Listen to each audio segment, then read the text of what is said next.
तो गाइस कैसे हैं आप सब लोग। स्वर्ड्स एंड स्कार्स की एपिसोड 02 के साथ हाजिर हो। तो लास्ट एपिसोड के एंड पे हमने देखा था कि हमारा सांगू बाजार में होता है तो वहां पर कुछ सोल्जर्स आ जाते हैं तो और वो घुड़सवार काफी ज्यादा खतरनाक लग रही होती है और वहां पर आसपास जितने गांव वाले होते हैं वो सारे के सारे अपने हाथ में कोई ना कोई वेपन लेकर उनके आसपास जमा हो रहे होते हैं क्योंकि उन्हें लगता है कि यहाँ पर उनके पास अटैक होने वाला है क्योंकि सोल्जर्स आए तो कोई ना कोई मुश्किल तो जरूर क्रिएट करेंगे। इसी के साथ उन घुड़सवारों का जो कैप्टन होता है वो उन सभी से कहता है कि सभी लोग शांत हो जाओ, हम लोग तुम्हारे गाँव को लूटने के लिए या फिर तुम्हारे लिए बिल्कुल भी नहीं आए, हम लोग यहाँ पर तुम्हारे गांव के रिप्रेजेंटेटिव से बात करना चाहते हैं। तो इसी के साथ उनके गांव का मेयर जो होता है निकलकर सामने आ जाता है और कहता है कि मैं इस गांव का मेयर हूं, बताइए आपको क्या चाहिए। तो इसी के साथ ही उसके सामने एक पोस्टर करते हैं और उसे कहता है कि क्या तुमने इस लड़की को यहाँ पर देखा है। और इसी के साथ ही वो जो पोस्टर होता है वो उसी लड़की का होता है, उस भूतनी का जो रात के वक्त हमारे सांगू को दिखाई देती है। तो वो कहता है कि नहीं, हम लोगों ने इस तरह की लड़की को अपने गाँव में कभी नहीं देखा। तो जैसे वो उसे ये बात कहता है इसी के साथ ही हमारा सांगू चलाकर कहता है ये तो वही लड़की है, ये तो वही भूतनी है जिसे मैंने रात में देखा था। ये बात सुनते ही वो गार्ड जो होता है वो काफी हैरान होता है, जबकि इसी के साथ ही हमारे सांगू के साथ जो शॉपकीपर होता है उसका मुंह बंद करवाता है और कहता है कि ये तो बस एक बच्चा है जो यहाँ पर भूतों के बारे में इस तरह की बातें करता रहता है, ऐसा कुछ भी नहीं है, लगता है कि ये रात के वक्त सपने देखता रहता है, इसी वजह से इसने इस तरह की बात कर दी, प्लीज इसकी बात को इग्नोर कर दें। लेकिन इसी के साथ ही वो जो सोल्जर होता है वो अपनी तलवार निकाल लेता है और कहता है कि अपनी बकवास बंद करो और जल्दी से साइड के ऊपर हटो और साथ ही अपनी तलवार सांगू के सामने करता है और कहता है कि लड़कियां बकना स्टार्ट करो कि तुमने इस लड़की को कहां पर देखा है, अगर तुमने यहाँ पर गलत बताया तो फिर तुम्हें मार डालूंगा। जबकि ग्रैंडमा उसके सामने आकर खड़ी हो जाती है और उसे कहती हैं तुम यहाँ पर क्या कर रहे हो, इस तलवार को मेरे बच्चे के सामने मत करो, इससे मेरे पोते को यहाँ पर चोट लग सकती है। जबकि मेयर भी उसे कहता है कि सर आप जिस बंदे को ढूंढने की कोशिश कर रहे हैं वो इस गांव में नहीं है, मैं यहाँ पर इस बात की श्योरिटी देता हूँ। लेकिन वो अपनी तलवार उसके गले पर रखता है और उसे कहता है कि अपनी बकवास बंद करो, जिससे सवाल पूछा जाएगा सिर्फ वही जवाब देगा। और इसी के साथ ही वो कहता है कि बच्चे आप जल्दी से बताओ, तुमने सच बताना है कि तुमने क्या देखा था, तुम यहाँ पर किस भूतनी की बात कर रहे हो, यानी किस गोश्त की बात कर रहे हो, अगर झूठ बोला तो सभी लोगों को मार डालूंगा। तो इसी के साथ ही हमारा सांगू जो होता है उसे कहता है कि मुझे कुछ भी नहीं पता। तो सोल्जर उसे कहता है कि इस बात का क्या मतलब है। सांगू कहता है कि मैंने यहाँ पर कहा कि मुझे कुछ भी नहीं पता, मैं कुछ नहीं जानता। जब किसी के साथ ही सोल्जर उसे कहता है कि तुम्हारे चेहरे के ऊपर तो बहुत सारे कट के निशान है, तुम्हारे चेहरे के ऊपर इतने सारे स्कार्स क्यों है, ये कोई नॉर्मल बात तो बिल्कुल भी नहीं है।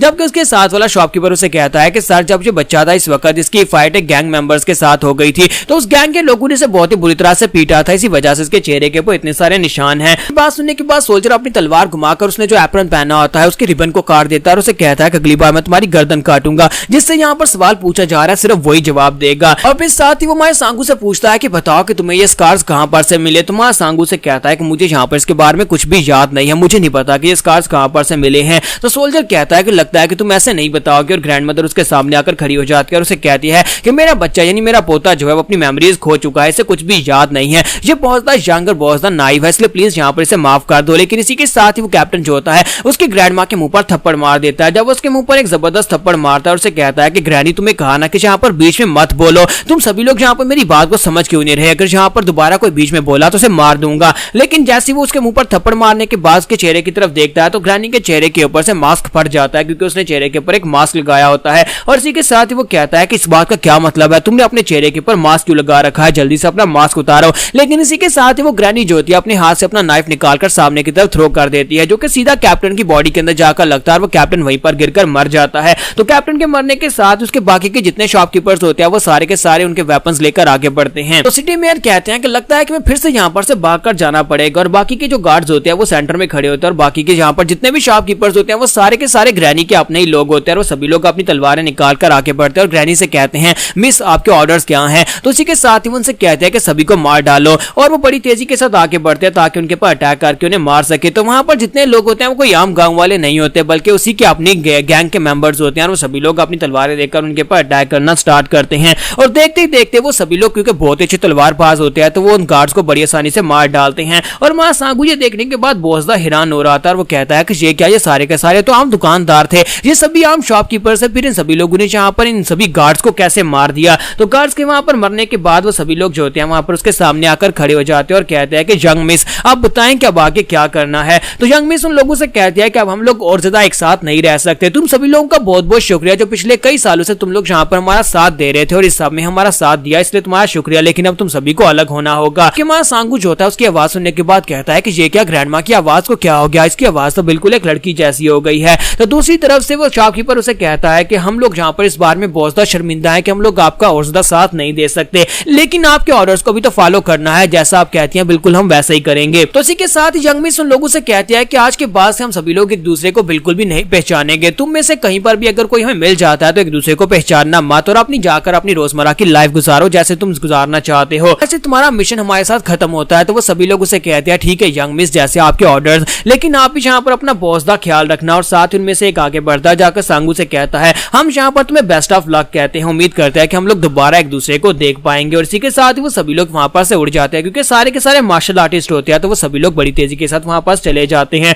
तो मां सांगू ग्रैंडमा की तरफ देखता और कहता है ग्रैंडमा यहाँ पर क्या हो रहा है। तो इसी के साथ ही वो उसका हाथ पकड़ती है और उसे कहती है कि पहले मेरे साथ चलो, हमें किसी सेफ जगह के ऊपर जाना होगा, वहां पर जाने के बाद मैं तुम्हें सारी की सारी बात बता दूंगी। और इसी के साथ उसे लेकर वो आगे की तरफ भागना स्टार्ट करती है, फिर साथ ही वो भी उड़ना शुरू कर देती है। तो मां सांगू क्योंकि उसने अभी तक यहाँ पर मार्शल आर्ट्स को नहीं सीखा या फिर उसे याद नहीं है कि उसे मार्शल आर्ट्स आती भी है या नहीं, और वो इस बात से काफी हैरान होता है कि उसकी ग्रैंडमा उसे अपने साथ लेकर उड़ रही है। ग्रैंडमा उसे वहां पर से लेकर आने के बाद घर आती है ताकि वहां से जरूरी सामान लिया जा सके, जबकि मां सांगू वहीं पर उल्टियां कर रहा होता है और कहता है कि यहाँ पर चल क्या रहा है। तो ग्रैंडमा उसे कहती है कि यहाँ पर जो कुछ भी चल रहा है उसका मतलब सही है कि हमें यहाँ पर से जाना होगा, हमें किसी दूसरी जगह पर जाना पड़ेगा। तो सांगू कहता है लेकिन पहले तुम्हें मुझे यहाँ पर सारी की सारी बात बतानी होगी कि हो क्या रहा है, और वो सभी गांव वाले वो सभी तुम्हें यंग मिस क्यों कह रहे थे, आज यहाँ पर क्या चल रहा है। अगर तुम मुझे सच्चाई नहीं बताओगी तो मैं तुम्हारे साथ कहीं पर भी नहीं जाने वाला। और इसी के साथ ही वहां पर उसके सामने अपने घुटने टेक दिया, फिर साथ ही वहां पर उसे कहती है कि अब मैं यहाँ पर तुम्हें सारी की सारी बात बताने वाली हूँ। आप पूछोगे तुम्हें मुझसे क्या पूछना है। तुम्हारा सांगू से कहता है ग्रैंडमा ये तुम क्या कर रही हो,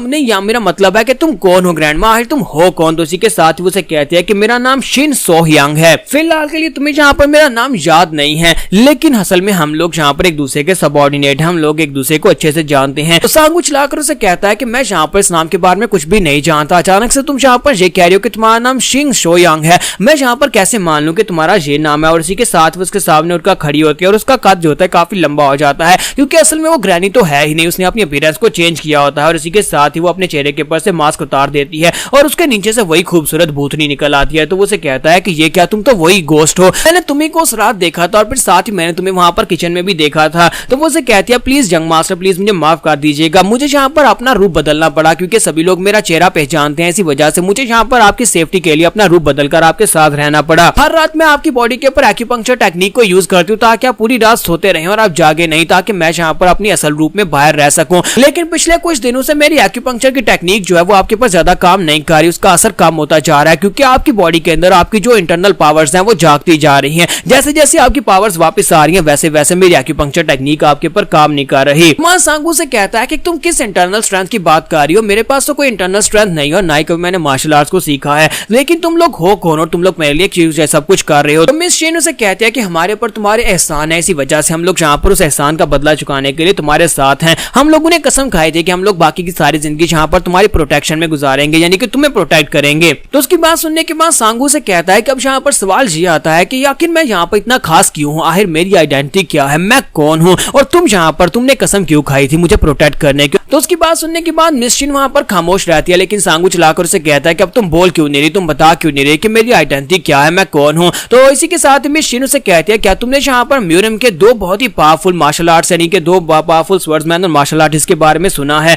उनमें से एक का नाम मो वैंग था और दूसरे का नाम माजे था। म्यूरियम में ये दोनों बहुत ही पावरफुल मार्शल आर्टिस्ट थे, लेकिन उन दोनों को जिसने मारा था उसका नाम डोंग बैंग मुई था, और डोंग बैंग मुई तुम हो, यानी कि तुमने उन दोनों को मारा था, यानी कि तुम एक बहुत ही खतरनाक कातिल हो। ये बात सुनते ही हमारा सांगू जो होता है वो बहुत ज्यादा हैरान हो जाता है और कहता है क्या मैं कातिल हूँ। तो यहाँ पर हमारी एपिसोड 02 का एंड करेंगे। नेक्स्ट एपिसोड में देखेंगे क्या हमारे डोंग बैंग मुई यानी कि हमारे सांगू की जो मेमोरीज हैं क्या वो आहिस्ता आहिस्ता करके वापस आएंगी और इसके पास कुछ ऐसी पावर्स हैं जो बाकियों के पास बिल्कुल भी नहीं है।